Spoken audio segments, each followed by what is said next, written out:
One day, Jim Jones wanted to start a complete riot by taking shots at hip-hop not just at one, not two, but three. Push It, No Malice, Nas, and heavyweights. He is now discovering the hard way that some conflicts are simply not worth waging. The entire business is seeing him slowly go downhill because he believed he could say a few innocuous things and get away with it. Instead, he set off one of the most well-planned clapbacks the rap industry has witnessed in a long time. Everyone realized what had just happened at that point. Drama wasn't all he started. His careless remark that Nas wasn't relevant could have potentially brought Clipse to life. With Pharrell, Beyoncé, and Jay-Z there in the front row, watching it all play out like a blockbuster film. What began as a little lighthearted banter escalated into a poetic crossfire that extended all the way to Paris Fashion Week. The man who originally claimed that Pusha T's music had no meaning for him. Jim Jones is now inadvertently promoting Clipse's return right in the middle of it all. You could just feel the silence fall in Harlem as Jim spoke. He was more than just a shot putter, claiming that Nis's legacy wasn't even noteworthy. He brought it all into the ring. The worst part is that Jim didn't say anything as outrageous as that during that week. No, Jim didn't give up. He dismissed it with a laugh and continued to double and even triple down as if he was pleased with the storm he had sparked. He repeated the same narrative as if it were gospel truth at the Breakfast Club. Bag fuel, nightcap with Shannon Sharpe, and even sporadic street interviews and live streams. Jim attempted to minimize the situation at one point by claiming that he was simply being truthful as a fan. However, he went to a whole new level with bag fuel, completely changing the plot. He further asserted that he was the cause of Nas's recent viral success. Jim claims that it had been years since anyone had discussed Nas in this way. Not since the Ether era. On television, he even went so far as to claim that Nas had never before gone viral. That was the extent of his audacity. The problem is that Jim was obviously unaware of who he was interacting with. Nas doesn't trade jabs during interviews. He is the type that makes connections with billionaires, closes big deals, and builds empires in secret. Thus, Nas remained silent and went to work while Jim continued to speak. One of the sexiest flexes hip-hop has ever witnessed was being planned by Nas while Jim was busy starting imaginary fires. Only strong movements, no clapbacks or diss tunes. He nonchalantly promoted a $5 billion Queens casino project with an Instagram commercial. Captured a moment to make an investment in us. It was more than a simple business announcement. It was a declaration. Nas made it very evident that he is far too wealthy, too focused, and too famous to engage in pointless back and forth. And perhaps everything would have subsided if Jim had simply played with that fire. Jim had to push it even more though, going directly after Pusha T this time. Jim did more than just shoot. He threw himself into it, claiming that Pusha wasn't even among the top 50 rappers of all time. He dragged his name down. Jim was unaware, however, that no one was listening with Malice. And now, people are genuinely curious as to if Jim Jones brought Clipse back together with a single careless stake. Let's go back. For nearly 15 years, Clipse had not been in operation. They had been silent, going about their own lives. However, Push It was already laying the groundwork for a comeback behind the scenes. Pusha told Rolling Stone that he had been attempting to bring his brother back into the studio for months before. Jim even raised his voice.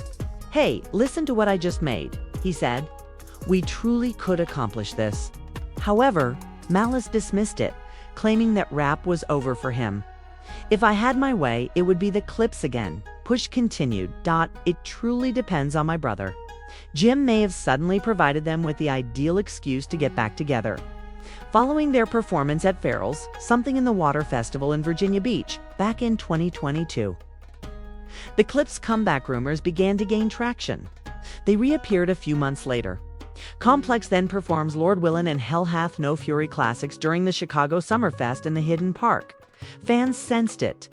Malice didn't appear prepared to return in full force. Then everything was different. In Paris, Clipse was seen strolling hand in hand with Pharrell, the recently appointed men's design director of Louis Vuitton. Jay-Z and Beyoncé were seated in the front row, observing everything.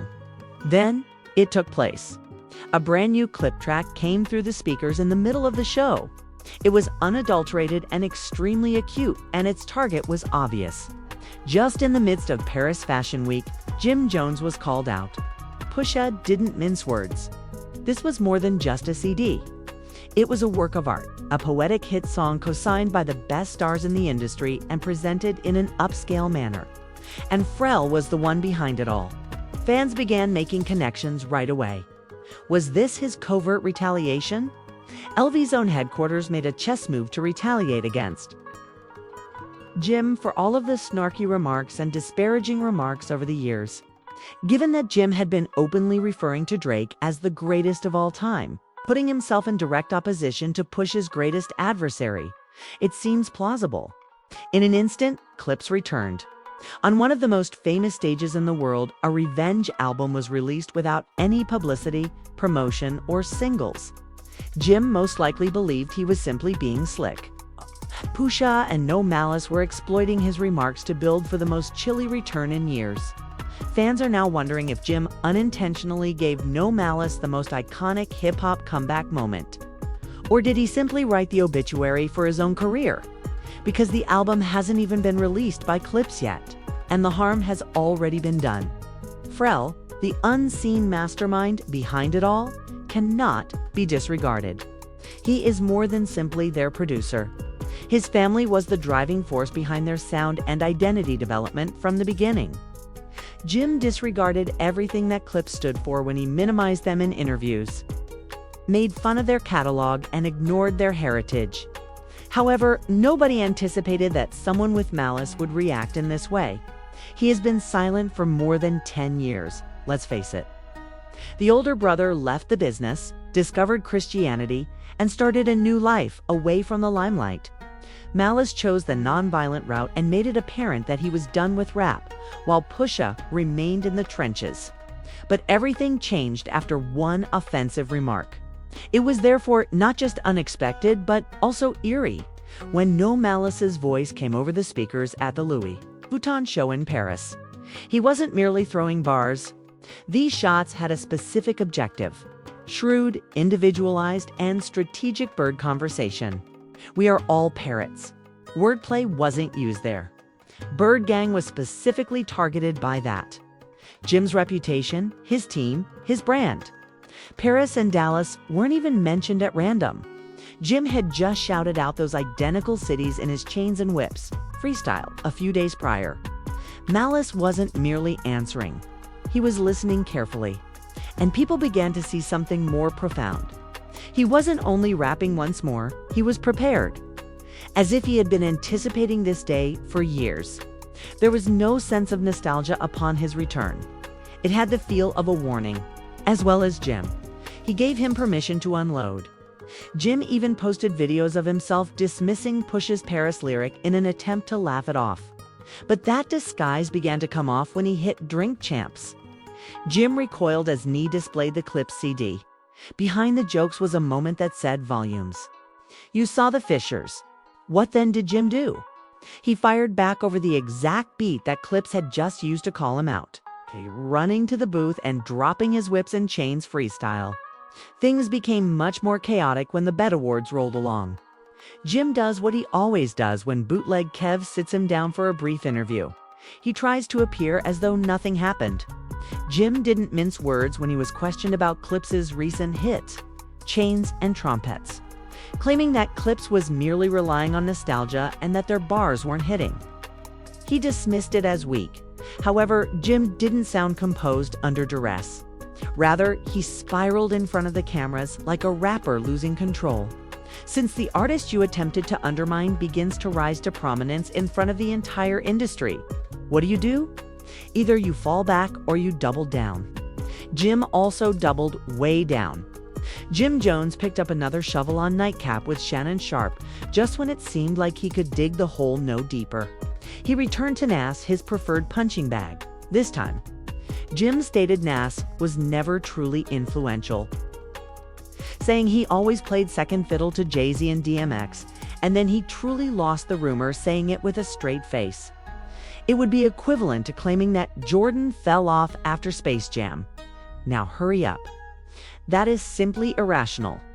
Clipse was working quietly on a brilliant scheme as Jim continued to chase headlines. They formally unveiled Let God Sort Them Out, their much-anticipated reunion album. Furthermore, Chains and Whips was only the warm-up, not the great conclusion, as some may have assumed. This was more than just a resurgence. It was a rollout and a full-fledged power move. Oh, it struck in a different way. The entire room was shaken by the films, which did more than merely tease supporters. Every action, from mysterious billboards to unexpected merchandise shipments, seemed to be a prelude to something more significant. The trailer followed, complete with grim imagery, war horns, church bells, and the terrifying quote from No Malice, "We made an effort at peace." At that moment, something clicked. Rap wasn't the only topic of discussion. It was a personal matter. Push It appeared fixed. No Malice appeared to be a man who had a claim to make. You could sense Pharrell's fingerprints throughout the work, aggressive, unsettling, and cinematic. They had no intention of pursuing hits. Messages were being dropped, and everyone in attendance was aware of the precise target of those messages. However, Jim continued to speak and landed another interview even while the clips played like silent killers, saying, "They're just trying to ride my wave. They're attempting to minimize everything this time." Your wave, bro. The globe was ground by these same individuals. Fans no longer believed it, and you weren't even outdoors when they set the blueprint.